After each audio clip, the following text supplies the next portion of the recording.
Wally Seck ke gisoo loolu laa waxoon procureur ne ko looy def ci Wally Seck nanga ci gaaw.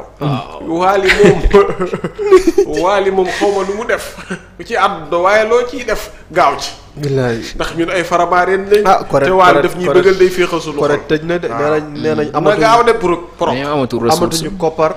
amatuñu ressource bu ñu yoree fan lañ doon léegi nag problème bi mooy.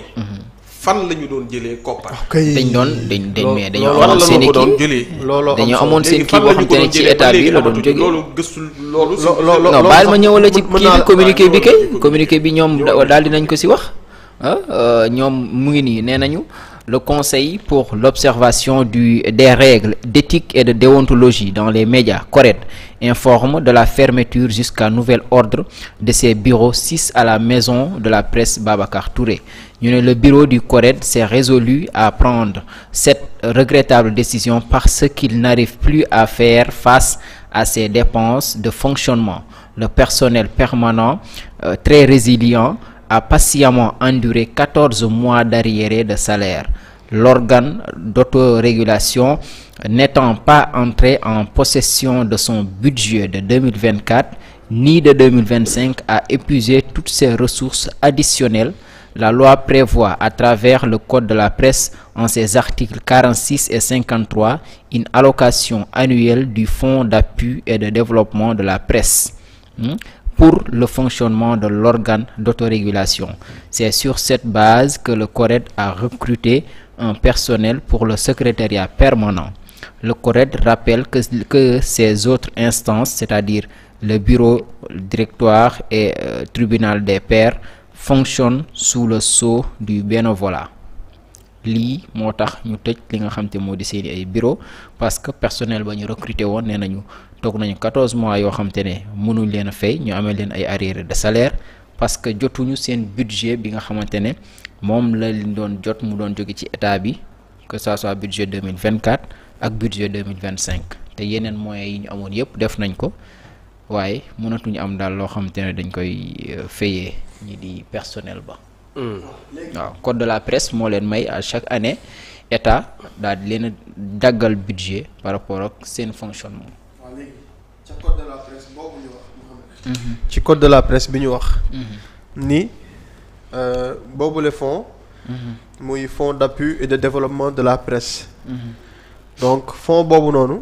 ñoom dañu jàpp ne ci fonds d'appui et de développement de la presse. bi article 46 di wax. moom la ñu leen war di jox saa su ne ngir ñu mën a gérer lu jëm ci organe d'autorégulation boobu mais article 53 voilà article 53 bi ñuy wax dafa ne les professionnels des médias mettent en place un organe d'autorégulation dans le respect de la réglementation en vigueur. Toutes les entreprises de presse au sens du présent code entrent dans son champ de compétences. Les modalités d'organisation et de fonctionnement de l'organe d'autorégulation sont fixées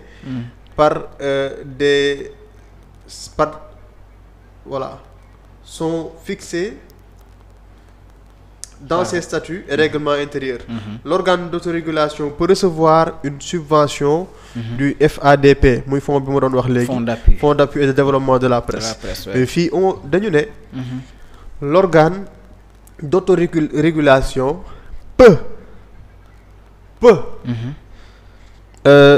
recevoir une subvention du FADP. D'autres ressources sont prévues dans ses statuts. Donc fii c'est-à-dire bu dee ci làkkum tubaab rek lañ koy tënk maanaam mën naa am est-ce que loolu dafay mujj nekk une obligation pour man foofu la interrogation bi nekk mooy par exemple suñu waxoon ni l'organe d'autorégulation doit recevoir une subvention du FADP. loolu mooy dafa war kenn mënu ko dindi maanaam mënut a ñàkk waaye suñ nee dafay mel ni rek am na possibilité pour que ngeen jot ci boobule koppar et je pense que loolu moom mooy interrogation bi et c'est déplorable quand même que lu mel ni CORED dem ba àgg ci niveau boobu boo war a tëj on espère que ñi ci war a taxaw déjà joxe ci explication et bu aussi bu waree ngir ñu am ci taxawaay bi war ngir loolu mën a lépp ci voilà appui ñu moo mën ci a amaat financement de la presse. voilà ressources yu waaw yu tax et puis ñoom it wax dëgg yàlla nag suñu jël koppar di leen ko jox seen taxawaay dañ ko war a sentir xam nga seen liggéey ñoom. teg ñu ci yoon ñooy juger d'abord les pairs maanaam yow en tant que journaliste bu fekkee. autorégulation ñoom ñooy réguler d'abord li nga xam te moo di média yi. maanaam balaa keneen di la réguler balaa ñoom général di wax tey bu ma fóote woon ñoom ñoo may juger comme ni ñuy wax le tribunal des pairs. ñoo di juger bu fekkee ne war na leen teg ay daan ñu teg lay daan bu fekkee. war nañ ban xeetu daan lañ la mën a teg ñoom. ñoom am nañu seeni ay règlement kii boo xam te ne moom la ñu appliqué. kon journaliste yi ñu nekkee fii yëpp Corée da ngay toog. nga looloo yox ci.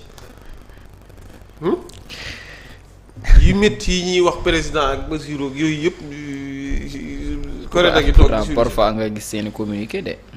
waaw parfois waaye ñoom buñ communiqué ñu wax leen yu weex xat. man gis naa ñu wax ko Corée yu weex xat de seen benn communiqué bu génn am ko toog wax leen yu métti sax. ñoom mënuñ laa jàpp tëj la Corée da amul prison.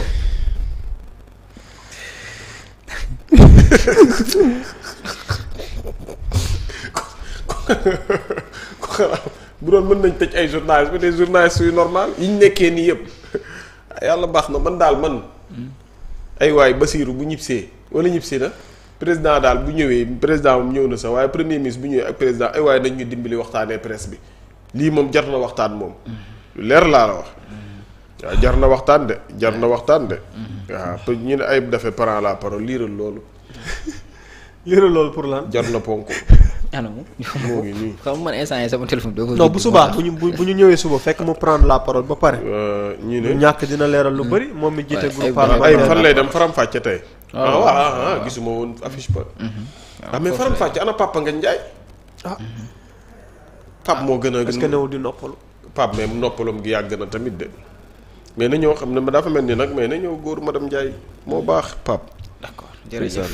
xam nga Pape nag moo gën a kii Chérif dafa xaw a kii Pape beneen affaire. waaw Pape niveau bi dafa yéeg dafa Pape kawe moom wax dëgg yàlla. Pape xam nga Pape dafa dégg. maanaam émission bu Pape. amul émission bu mel noonu maanaam même soo ko bëggee def sax.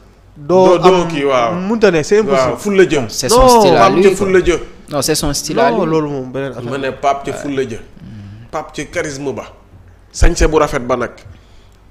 waaw ba pare peñewu nag bi jaaw yéen a. ak bërëteel ya mu laal bërëteel ya toog def nii ne nii nag mais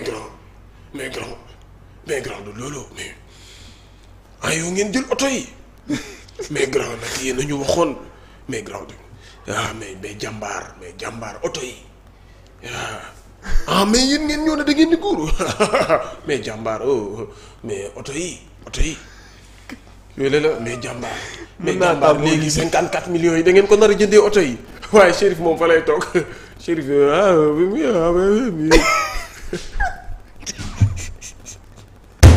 citation directe. moom moo la nar a fekk oto yi mais oto yi tamit mais oto yi yéen ko jël oto yi ba mais lii maris naan ko Chérif danga may bàyyi ma def émission soo ma bàyyiwul